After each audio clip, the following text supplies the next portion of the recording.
What if the most important decision you'll ever make is one you didn't even realize you were making? And before we begin, take a second and write in the comments where you're watching from, because this message might reach exactly who it's meant to reach. The room was quiet, not the kind of quiet that feels peaceful, but the kind that feels heavy, like something important was about to be said, and no one wanted to be the first to speak. Daniel sat across from two men. One was named Father Elias, a calm, older priest with deep lines across his face, the kind of lines that only come from years of thinking, praying, and watching the world change. The other was Imam Kareem, younger, sharp-eyed, with a quiet confidence that made you feel like he had answers even before you asked the question. And Daniel, he was neither. He wasn't raised religious. He didn't grow up reading scriptures or following traditions. But something had changed recently. Something he couldn't ignore anymore. "I need to understand," Daniel finally said, breaking the silence. "Not opinions, not arguments, just the truth." Father Elias nodded slowly. Imam Kareem leaned forward slightly. And that's when the conversation began. "Let's start simple," Daniel said. "What is the real difference between the Bible and the Quran?" Father Elias spoke first. "The Bible," he said gently, "is a collection of books written by multiple authors over thousands of years. But we believe those authors were guided by God, inspired, not controlled, each one writing in their own voice, but pointing to the same truth." Imam Kareem waited, then added calmly, "The Quran is different. It is not a collection.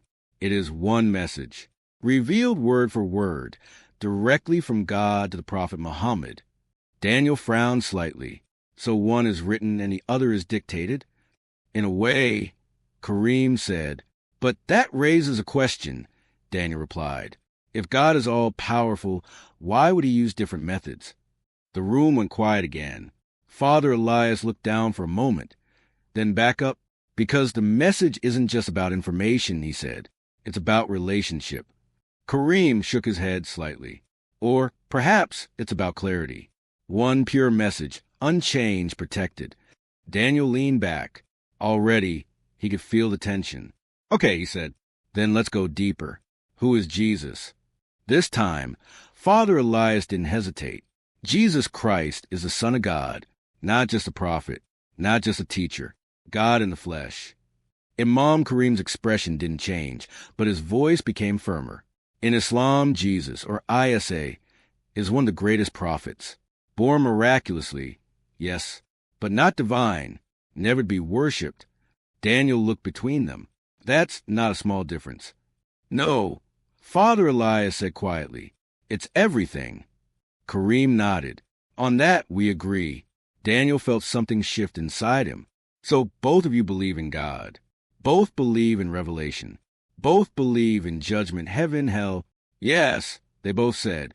"But you disagree on who Jesus is," Daniel said. "And that changes everything," Father Elias added. Daniel stood up and began pacing. "Okay, let me ask this differently." He turned back toward them. "If I choose one, I'm rejecting the other, right?" Neither man answered immediately. Finally, Kareem spoke. "Truth is not something you mix. It's something you follow." Father Elias added, "But truth is also something you recognize when you hear it." Daniel ran his hand through his hair. "This is exactly the problem," he said. "Both of you sound right." The clock on the wall ticked louder than before. "Then maybe the question is which sounds right," Father Elias said softly. "Maybe the question is which is true." Daniel sat back down. Silence again. But this time it felt different. He looked at the two books lying on the table. One was the Bible. The other was the Quran. Two books. Two paths. One choice. "Can I ask something more personal?" Daniel said. They both nodded. "What would you say makes your faith true?" Kareem answered first. "The Quran has been preserved exactly as it was revealed. No contradictions. No changes. A perfect message." Father Elias didn't argue. Instead, he said, "The Bible shows a story unfolding, from beginning to end. A story of humanity, failure, redemption, and a Savior who enters into that story." Daniel narrowed his eyes.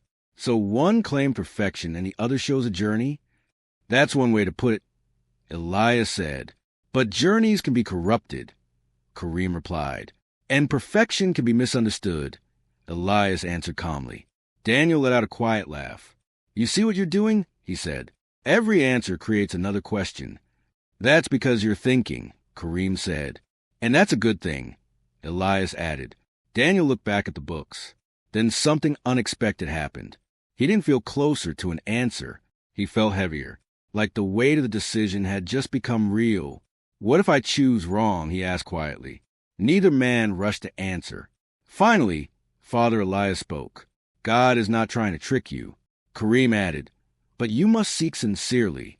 Daniel closed his eyes for a moment. For the first time in his life, this wasn't just a discussion that IT wasn't a late-night conversation meant to sound deep and be forgotten by morning. It wasn't a debate for the sake of winning points. It wasn't even curiosity anymore. Something inside Daniel had shifted, and he could feel it with almost frightening clarity. The question was no longer out there, floating safely in books, sermons, arguments, and videos. The question had entered him. And once a question like that enters a man, it does not leave quietly. He looked again at the two books on the table. The Bible, the Quran, two names he had heard all his life without really stopping to think what they meant. They had always belonged to other people, religious people, traditional people, people born into certainty. But now they sat in front of him like doors, and he had the strange, sinking feeling that whichever one he walked through would shape the rest of his life. The old priest, Father Elias, remained still. Imam Kareem watched Daniel with the calm expression of a man who understood that some moments must not be interrupted. Daniel swallowed. I thought this would be easier, he admitted. Father Elias tilted his head slightly. Why? Daniel gave a hollow laugh. Because I thought truth would be obvious. Kareem answered before Elias could. Sometimes it is obvious, but men are not always ready to accept what is obvious. Father Elias glanced at him. And sometimes men want certainty without surrender. Daniel lowered his eyes. That word struck him more deeply than he expected. Surrender. He had spent most of his life trying not to surrender to anything. Not to people. Not to pain. Not to disappointment. Not to anything he could not control. He had built his life around independence and caution. He trusted reason because reason felt safe. Reason could be managed. But what if truth demanded more than thought? What if truth demanded his pride, his habits, his loyalty, his future? What if the real cost of truth was not confusion, but obedience? He leaned back and exhaled slowly. I need time, he said. Neither man objected. Father Elias placed one hand gently on the Bible. Read. Kareem did the same with the Quran. And read carefully. Daniel looked at them both. And if I come back more confused than before? Father Elias gave the smallest hint of a smile. Then you will be one step closer than the man who never asks. Kareem nodded. Confusion can be the beginning of sincerity. Daniel stood, picked up both books, and felt their weight in his hands. It was strange.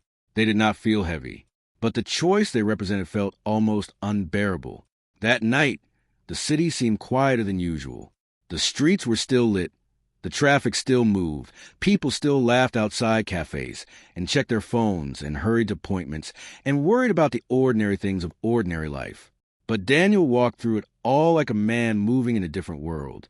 He reached his apartment, locked the door behind him, and set both books on the kitchen table. For a long moment, he simply stared at them.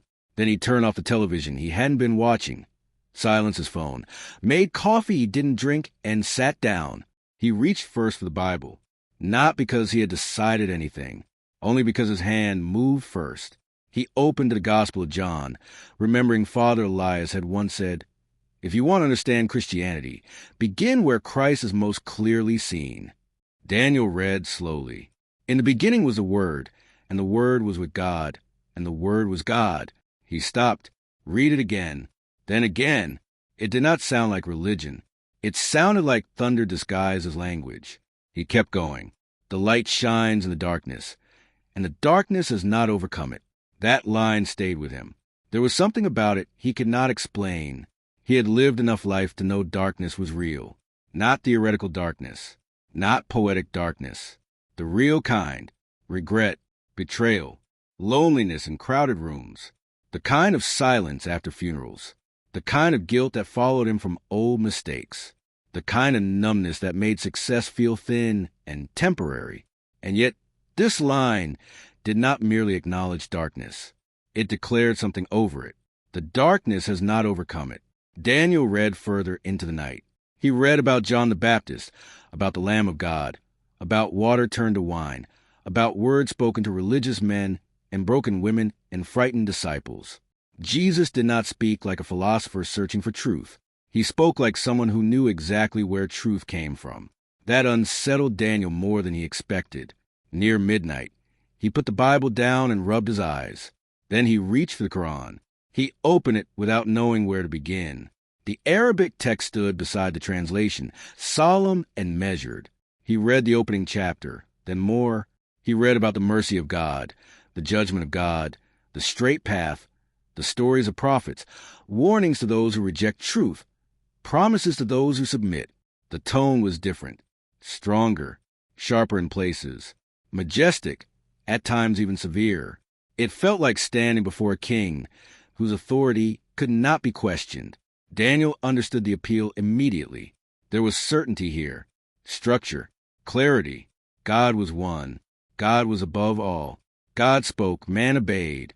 There was no mystery about incarnation, no scandal of a crucified son, no paradox that demanded he believed God had entered history as a man. And yet, something in him did not settle. He could not explain it. He did not dismiss what he was reading, but neither did it pierce him in the same way. It commanded respect. It demanded seriousness. But it did not do to him what those words in John had done. It did not make him feel seen. That thought disturbed him because it felt subjective, emotional, dangerous. He closed both books and sat in the dim yellow light of his kitchen. He should sleep. Instead, he whispered into the empty room, God, if you are there, I don't want what's comfortable. I don't want what I inherited. I don't want what sounds impressive. I want what is true. The room, of course, did not answer, but something had changed anyway. The next morning, Daniel went to work as though nothing had happened. Emails, meetings, forced smiles, casual jokes, numbers on screens, people talking about deadlines and marketing plans and weekend trips. He found it almost surreal. How could the world continue so calmly when he felt as if the center of his life had begun to crack open? At lunch, his friend Samir noticed his distraction immediately. You look terrible, Samir said, sitting across from him with a tray of food Daniel knew he would barely touch. Thanks. I mean it. You look like you either fell in love or discovered a body. Daniel almost laughed. Neither. Samir studied him. Then what? Daniel hesitated. Samir was one of the few people in his life who had ever spoken openly about faith. He came from a Muslim family, though not rigidly. Still, religion for Samir had never been merely cultural. He took it seriously in ways Daniel had always respected, even when he didn't understand. I'm reading, Daniel said. That sounds less dramatic than your face. Daniel leaned closer. The Bible and the Quran. Samir's expression changed at once, not with offense, with interest. Why? Because I need to know. Samir was silent for a moment, and I think the more I read, the less neutral this gets. Samir nodded slowly. That's because it was never neutral. Daniel looked at him. What do you mean? Samir folded his hands. People like to act as if religion is just a category, like politics or lifestyle or philosophy. But if one of these books is true, then your life belongs to God whether you feel spiritual or not. Daniel let that settle. Samir continued. The question is never just what do I think. The question becomes, what does God require? That word again. Require. Not suggest. Not inspire. Require. Daniel sighed. I met with a priest and an imam. Samir raised his brows. At the same time? Yes. That must have been fun. Not the word I'd use. Samir smiled faintly, then grew serious again. Listen, I won't pretend not to care which way you go. I do care. But if you're really asking, then ask fully. Don't read like a tourist.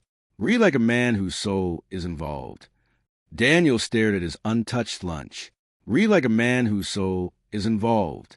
That evening, he did exactly that. Days became a pattern. Work, silence, reading, notes in the margins, questions scribbled on paper, long pauses at difficult passages, rereadings, comparing accounts, watching how each text spoke of God, man, sin, mercy, judgment, salvation, Jesus. Always Jesus. He could not get away from that name. In the Quran, Jesus was honored, miraculous, pure, a prophet, a sign, born of a virgin. Daniel found that fascinating. Islam did not ignore Jesus. It revered him in important ways. And yet it stopped. It stopped before the cross meant what Christians said it meant. It stopped before resurrection became victory in the Christian sense. It stopped before worship. That stopping point began to trouble him more than anything else, because he found himself asking the same question again and again. If Jesus was so extraordinary, why did the line stop there? Why did it feel as though every road approached him and then turn away just before the most important claim? Meanwhile, in the Gospels, Jesus did not allow himself to remain merely admired. He drew lines. He demanded responses. He forgave sins as though they belonged to him to forgive. He accepted worship. He spoke of the Father with intimacy no prophet would dare imitate. And most disturbing of all, he did not merely tell people how to live. He told them that eternal life depended on what they did with him. Daniel began to sleep badly. Some nights he dreamed of doors, endless corridors lined with doors. On each door, a word: truth, mercy, judgment, submission, grace. Then one final door with no word at all, only light beneath it. He would walk toward it, heart racing, and wake just before touching the handle. One Saturday afternoon, Daniel visited Father Elias. The priest was in a small stone church that smelled of wood, dust, and old prayer. Sunlight filtered through colored glass and fell in fractured shapes across the floor. Daniel sat in the back for a while before Elias noticed him. When the priest approached, he did not ask casual questions. He only sat beside him and waited. Daniel broke first. "I don't know what to do with Jesus." Father Elias nodded once, as if that was exactly the answer he expected. "He's too central," Daniel continued. "That's the problem. If I compare general morality or reverence for God or discipline, I can understand how people argue. But Jesus ruins simplicity. He makes everything impossible to flatten." Father Elias smiled faintly. "Yes, he does." Daniel looked toward the cross at the front of the church. Did he really claim to be God? "Read him long enough," Elias said, "and you will see that the question is not whether he used a modern sentence in modern categories. The question is whether the people around him understood what he was claiming. And they did. That is why they wanted him dead." Daniel turned this over in his mind. Why would God do it like that? He asked. Why become a man? Why not just send a message? Father Elias was quiet for a few seconds. "Because a message can tell you that you are drowning," he said softly. "But only a savior can enter the water." Daniel's throat tightened unexpectedly. Elias continued. "Christianity is not just that God speaks. It is that God comes." Daniel stared ahead. That sentence lodged itself somewhere deep. God comes, not from a distance, not through abstraction, not through command alone. God comes. Daniel stayed only a little longer, but when he left, he carried those words with him like a spark he was afraid to lose. A few days later, he met Imam Karim. The Imam welcomed him into a study lined with shelves in careful order. The air smelled faintly of tea and paper. Karim listened as Daniel explained his struggle. When Daniel mentioned Jesus again, Karim's gaze sharpened. "You are stumbling at the same place many do," he said, "because it matters. It matters because Christians made it matter in the wrong way." Daniel frowned. "That's a strong claim. It is a necessary one." Karim leaned forward. "Tell me, Daniel, does God need to become weak to save? Does the eternal need hunger, sleep, blood, or death? Is not God already above all these things?" Daniel said nothing. Karim went on. "To honor Jesus as prophet and Messiah is not to diminish him. It is to protect the majesty of God. God does not become creation. Creation submits to God. Daniel heard the force in it, the logic in it, the clarity in it, and yet again, something resisted. Then why? Daniel asked carefully, does Jesus seem to stand in such a different place than every other prophet? Kareem answered immediately, because people exaggerate what they love, and because history corrupts. Daniel sat back. History corrupts.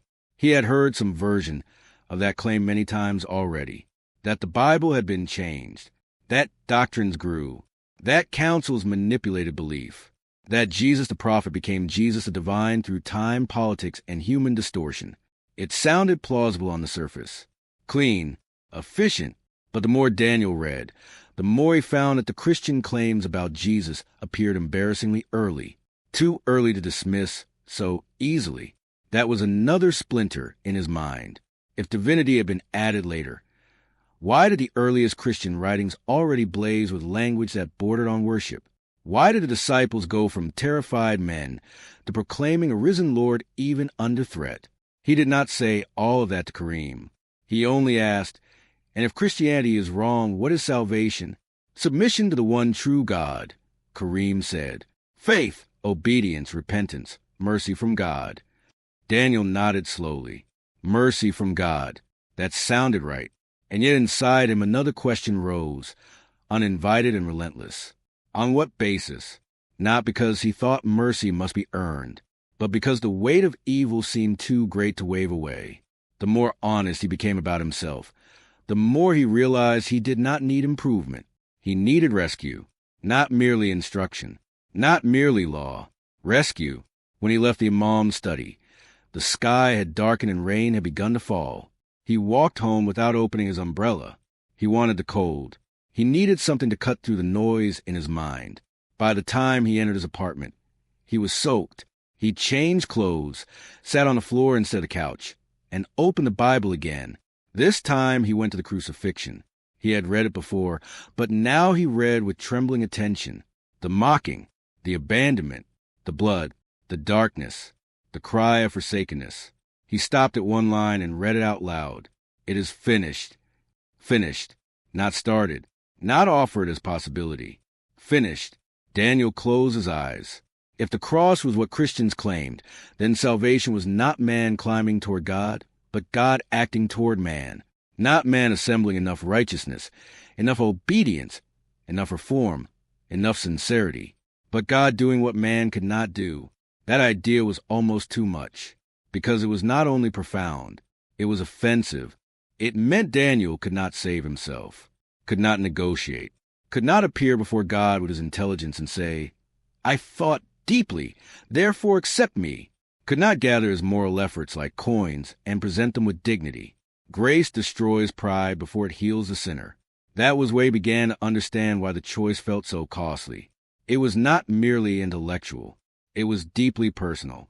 To accept Christ as he is presented in the Bible would mean admitting radical need, total need, the kind of need his pride had spent years hiding. He put the Bible down and covered his face with both hands. Memories came without warning.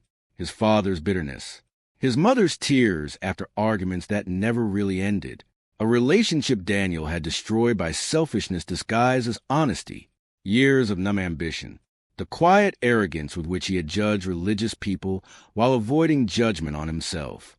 He saw his life not in its public form, but in its true shape, not monstrous by the world's standards, not scandalous, just ruined in the ordinary human way, bent inward, proud, defensive, restless, unclean in thought more than deed, but unclean all the same.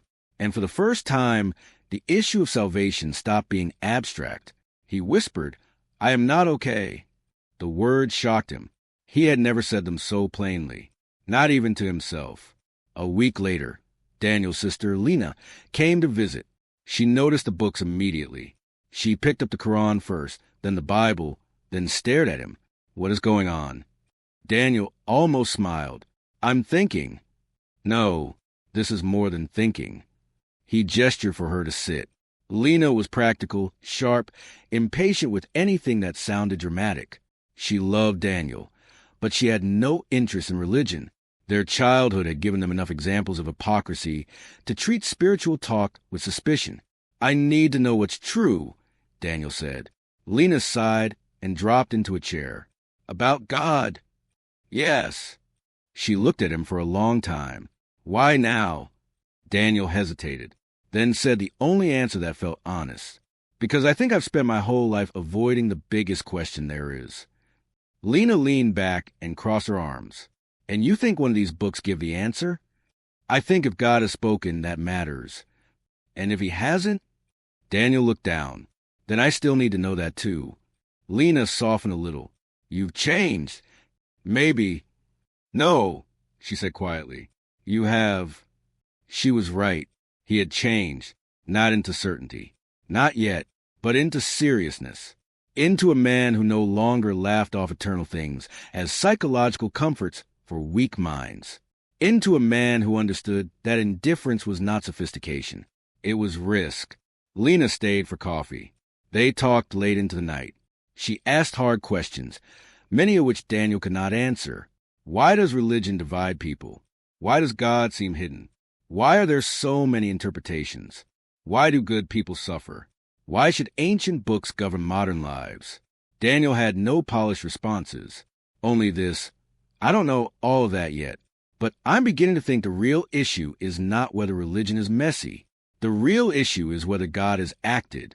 If he has, then my confusion doesn't cancel his reality." Lena stared at him. "That sounds like something a priest told you." Daniel smiled faintly. "No, that one's mine." After she left, he sat alone for a long time. Then he opened the Gospel of Luke and read the parable of the prodigal son. He had heard it before in vague cultural terms, but now it landed differently, not merely as a story about rebellion and return, but as a revelation of the heart of God. The son rehearsed a servant's speech. The father ran before the speech could save him. The son came back prepared to bargain. The father restored before bargaining could begin. Daniel read the ending several times. What if he had misunderstood God entirely? What if God was not waiting coldly for a perfect performance, but calling sinners home? But then another thought pushed in. What if that home could only be entered through Christ? And there it was again, always Jesus. Daniel began rising early, before dawn, before work, before messages and deadlines and the daily noise. He would sit by the window with a notebook and read in the pale morning light. One morning, he wrote a single question at the top of the page. If Christianity is false, why does Christ feel unavoidable? He stared at it for several minutes. Then he wrote beneath it, if Islam is true, why does it honor Jesus so highly but deny the very thing that explains him most fully? That question haunted him all day. Weeks passed. The tension inside him did not lessen. It intensified. He became more focused, more inward, quieter with friends, less patient with triviality. It wasn't that he despised ordinary life. It was that ordinary life suddenly felt too thin to carry the weight of what he was facing. One evening, after reading the account of Thomas touching the wounds of the risen Christ, Daniel walked to the church again. It was empty except for Father Elias.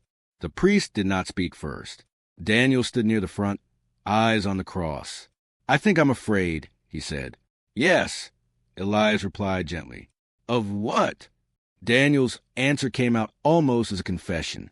Of being wrong. Of giving my life to something false. But also of this being true. Father Elias said nothing for a moment. Then, that second fear is often the deeper one. Daniel turned toward him. "Why?" "Because if it is true, you do not stay in charge." The honesty of it hit him with force. No slogans, no manipulation, just truth. If Christ is true, Daniel does not stay in charge. No wonder his soul felt like a battlefield. Daniel's voice dropped. "What if I'm not ready?" Father Elias looked at him steadily. "Ready for what?" "To surrender." The priest's eyes softened. No one comes to Christ by becoming worthy first. They come because they are not. Daniel felt the pressure behind his eyes. He looked away. "Then why do I still hesitate?" Father Elias's answer came low and clear. "Because light is beautiful and terrifying when you have lived in rooms you control." Daniel left that night shaken, in a way, he could not explain. At home, he opened the Quran again, determined not to become unfair. He did not want his emotions to lead him.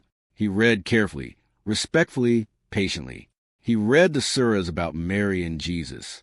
He read the warnings, the descriptions of paradise and judgment, the calls to believe, obey, submit.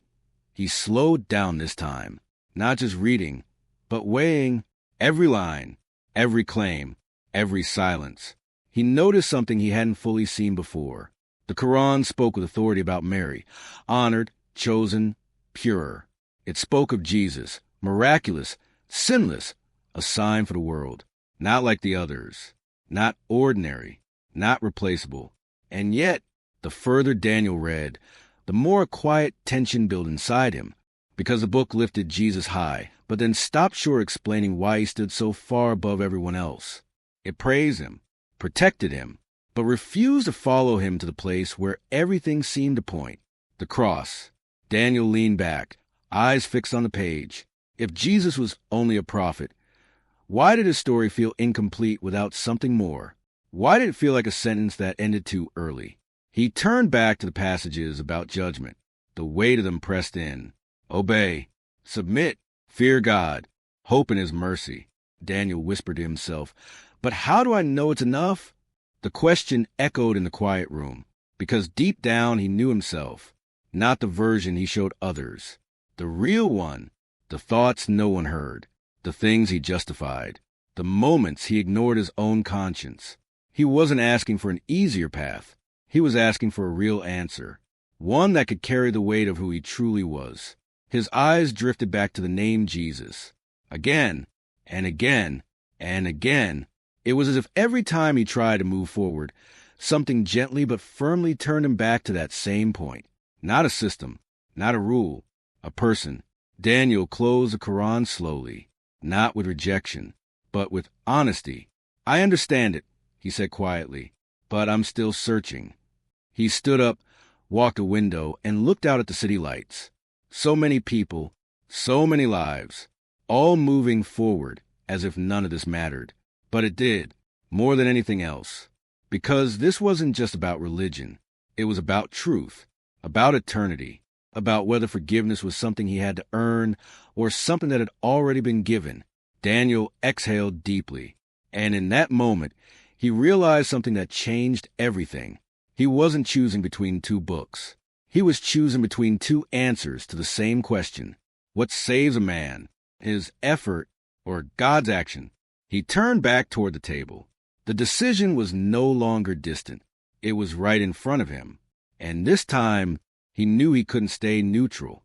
If this made you stop and think, write in the comments, what would you choose? And don't forget to like and subscribe, because some questions aren't just interesting. They decide everything.